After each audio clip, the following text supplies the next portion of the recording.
Hi hello welcome back to Eduplis learning. വളരെ നിങ്ങൾക്ക് അത്യാവശ്യമായിട്ടുള്ള ഒരു വീഡിയോ ആയിട്ടാണ് വന്നത്. ഒരുപാട് ആളുകൾ പ്ലസ് ടു പഠിക്കുമ്പോൾ തന്നെ ഒരു ഡ്രീം ഇൻസ്റ്റിറ്റ്യൂഷൻ മനസ്സിൽ കാണുന്നുണ്ടാവും.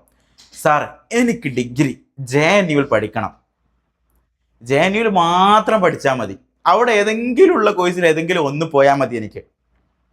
അല്ലെങ്കിൽ സാർ, എനിക്ക് ഡൽഹി യൂണിവേഴ്സിറ്റിയിൽ എത്തിയേ മതിയാവും, എൻ്റെ ഫ്രണ്ട്സൊക്കെ അവിടെ ഉണ്ട്, അപ്പോൾ ഡൽഹി യൂണിവേഴ്സിറ്റിയിൽ ഏതൊക്കെ കോഴ്സ് ഉള്ളതെന്ന് അറിയണം.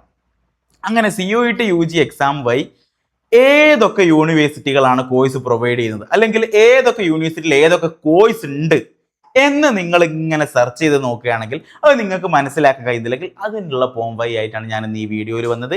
ഈ വീഡിയോയിൽ ഞാൻ പറഞ്ഞു തരാൻ പോകുന്നത് CUET UG പാർട്ടിസിപ്പേറ്റ് ചെയ്യുന്ന യൂണിവേഴ്സിറ്റികൾ ഏതൊക്കെ, അവർ ഏതൊക്കെ കോഴ്സുകൾ പ്രൊവൈഡ് ചെയ്യുന്നു എന്ന് ഇതിൽ മനസ്സിലാക്കി തരും.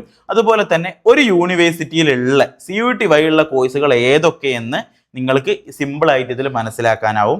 ഇനി CUET വഴിയുള്ള കോഴ്സുകളാട്ടോ, ചിലപ്പോൾ ആ യൂണിവേഴ്സിറ്റിയിൽ ഒരുപാട് കോഴ്സുകൾ പ്രൊവൈഡ് ചെയ്യുന്നുണ്ടാവും. CUET വഴി ഏതൊക്കെ കോഴ്സ് കൊടുക്കുന്നുണ്ട് എന്നാണ് ഈ വീഡിയോയിൽ മനസ്സിലാക്കി തരാൻ പോകുന്നത്.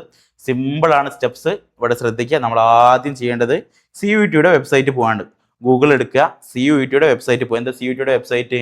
CUET.NTA.NIC എന്ന വെബ്സൈറ്റ് പോവുക. നേരെ അതിൽ യൂണിവേഴ്സിറ്റീസ് എന്ന ഭാഗത്ത് പോവുക. അവിടെ CUET UG എക്സാമിന് പാർട്ടിസിപ്പേറ്റ് ചെയ്യുന്ന ഒരുപാട് യൂണിവേഴ്സിറ്റികളുടെ ലിസ്റ്റ് ഉണ്ട്. സെൻട്രൽ യൂണിവേഴ്സിറ്റികൾ ലിസ്റ്റ് ഉണ്ട്, സ്റ്റേറ്റ് യൂണിവേഴ്സിറ്റികൾ ലിസ്റ്റ് ഉണ്ട്, ഡീംഡ് യൂണിവേഴ്സിറ്റികൾ ലിസ്റ്റ് ഉണ്ട്. അതിൽ നിങ്ങൾക്ക് സെൻട്രൽ യൂണിവേഴ്സിറ്റി ആണ് വേണമെങ്കിൽ ഇവിടെ വ്യൂ എന്നുള്ളടത്ത് ക്ലിക്ക് ചെയ്യാം. അവിടെ നിങ്ങൾക്ക് വേണ്ട യൂണിവേഴ്സിറ്റികളിൽ CUET വഴി കോഴ്സ് പ്രൊവൈഡ് ചെയ്യുന്ന എല്ലാ കോഴ്സിൻ്റെ ലിസ്റ്റും അവിടെ ഉണ്ട്. നിങ്ങൾക്ക് ഉദാഹരണത്തിന് നിങ്ങൾക്ക് പോവേണ്ടത് സെൻട്രൽ യൂണിവേഴ്സിറ്റി ഓഫ് കേരളയിലാണെങ്കിൽ അവിടെ പ്രൊവൈഡ് ചെയ്യുന്ന കോഴ്സിൻ്റെ ഡീറ്റെയിൽസ് മൊത്തം. സെൻട്രൽ യൂണിവേഴ്സിറ്റിയിൽ ആകെ 4 ഡിഗ്രിയാണ് പ്രൊവൈഡ് ചെയ്യുന്നത്. BCA, BCom, BSc biology, BA international relations.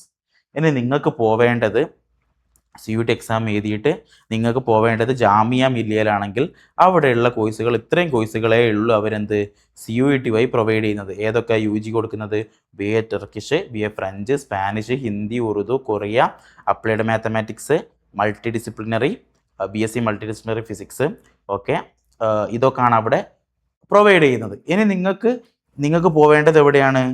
നിങ്ങൾക്ക് പോവേണ്ടത് ഹൈദരാബാദ് സെൻട്രൽ യൂണിവേഴ്സിറ്റിയിലാണ്. HCUയിൽ ഏതൊക്കെ കോഴ്സ് ഉണ്ട് നിങ്ങൾക്ക് നോക്കണം.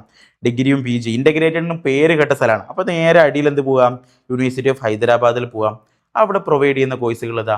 അവിടേക്ക് ഏതൊക്കെ പേപ്പർ എഴുതേണ്ടതെന്നും ഈ PDF പറയും. അപ്പോൾ നിങ്ങൾ നോക്കുക, 5 ഇയർ ഇൻ്റഗ്രേറ്റഡ് MSc മാത്തമാറ്റിക്സിന് അവർ എഴുതേണ്ടത് കോർ പേപ്പർ മാത്തമാറ്റിക്സ് എഴുതണം, ഫിസിക്സ് എഴുതണം, കെമിസ്ട്രി എഴുതണം. ക്വാളിഫയിങ് പേപ്പറായിട്ട് ഇംഗ്ലീഷാണ് പറയുന്നത്. അവിടേക്കുള്ള എലിജിബിലിറ്റി ഇവിടെ പറയുന്നുണ്ട്. ഈ PDF 3 കാര്യങ്ങളാണ് പറയുന്നത്. ഒന്ന്, നിങ്ങൾ അവിടെ ഏതൊക്കെ കോഴ്സ് ഉണ്ട്, ആ കോഴ്സിന് CUET ഏതൊക്കെ പേപ്പറാണ് എഴുതേണ്ടത്, ആ കോഴ്സ് അവിടെ പഠിക്കാൻ നിങ്ങൾക്ക് എന്തൊക്കെ യോഗ്യത ഉണ്ടായിരിക്കണം. ഈ 3 കാര്യവും ഈ PDF പറയുന്നുണ്ട്. ഇതാണ് നിങ്ങൾക്കുള്ള ഏറ്റവും നല്ല ഇൻഫർമേഷൻ ആയിട്ട് വരുന്നത്. അപ്പോൾ ഇത്രയേ ഉള്ളൂ പണികൾ. അപ്പോൾ നിങ്ങൾക്ക് വേണ്ട യൂണിവേഴ്സിറ്റി ഇപ്പം തന്നെ നിങ്ങൾ സെർച്ച് ചെയ്യുക. ഇതിൻ്റെ ലിങ്ക്, യൂണിവേഴ്സിറ്റിയുടെ സൈറ്റിൽ ലിങ്ക് വേണമെങ്കിൽ നമ്മൾ കമൻറ്റ് ബോക്സിൽ പിൻ ചെയ്ത് വെക്കാം. ഓക്കെ, എല്ലാവർക്കും അവരുടെ ഇഷ്ടപ്പെട്ട യൂണിവേഴ്സിറ്റികൾ പഠിക്കാനാവട്ടെ എന്ന് ആശംസിക്കുന്നു. ഇതോടുകൂടി ഈ വീഡിയോ ഇവിടെ അവസാനിപ്പിക്കുന്നു. നന്ദി, നമസ്കാരം.